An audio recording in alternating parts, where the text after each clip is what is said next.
It was a blistering day in Miami when Donald Trump took to the stage, but the soaring temperatures weren't what left the crowd talking. Instead, it was Trump's unusual preoccupation with a grievance that seemed trivial amidst the day's significant global events. "It's only 103 degrees out here, so you know, they built all these water spots."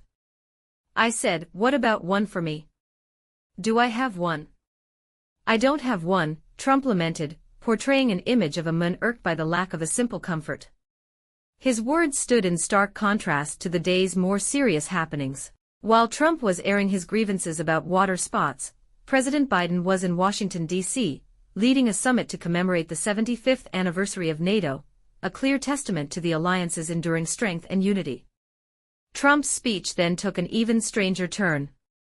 In a bewildering statement, he claimed to have a friendly relationship with the fictional cannibal Hannibal Lecter from the movie Silence of the Lambs.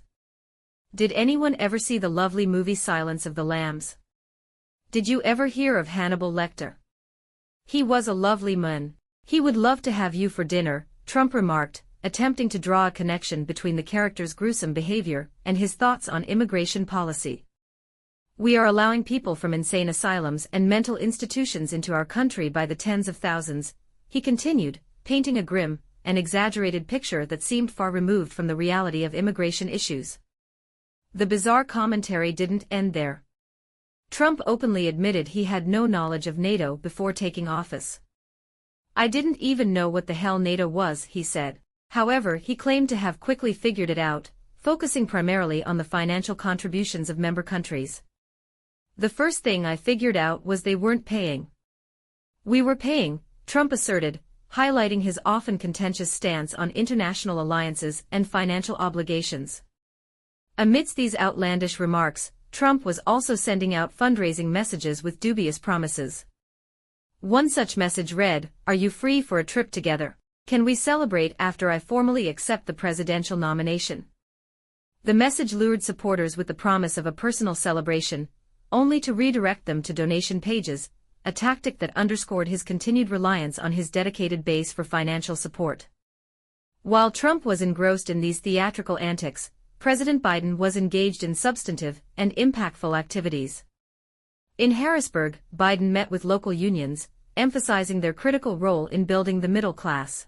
"Unions built the middle class," Biden declared, highlighting the administration's efforts to support labor rights and economic stability. His administration's achievements, such as lowering insulin prices and investing in infrastructure, stood in sharp contrast to Trump's spectacle-driven approach. Biden's speech at the NATO summit was a powerful reaffirmation of global unity and peace. "Before this war, Putin thought NATO would break. Today, NATO is stronger than it's ever been," Biden asserted, underscoring the resilience of democratic alliances in the face of authoritarian aggression.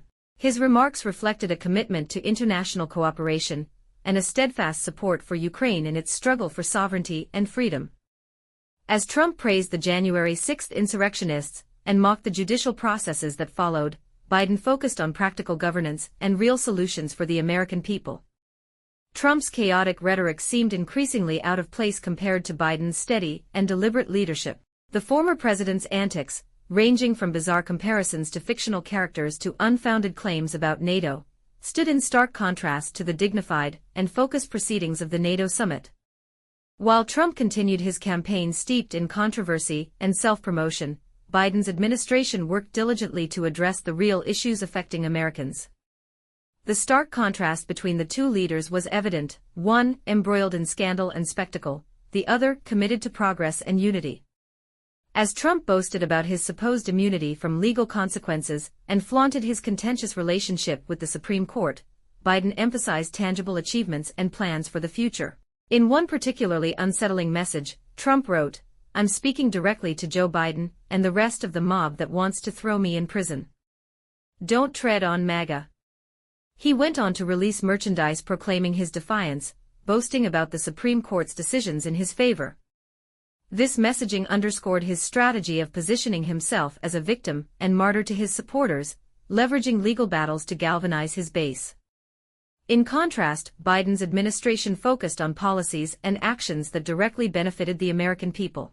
From lowering drug prices to investing in infrastructure, Biden's approach was one of tangible progress. His engagement with local unions and efforts to address economic issues demonstrated a commitment to building a stronger, more equitable America. As the narrative continued to unfold, the clear divergence in leadership styles became more pronounced.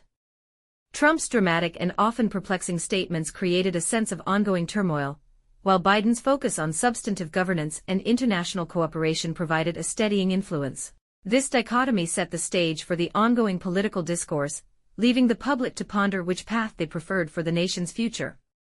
In the midst of this, Trump's challenge to President Biden for a round of golf seemed almost surreal.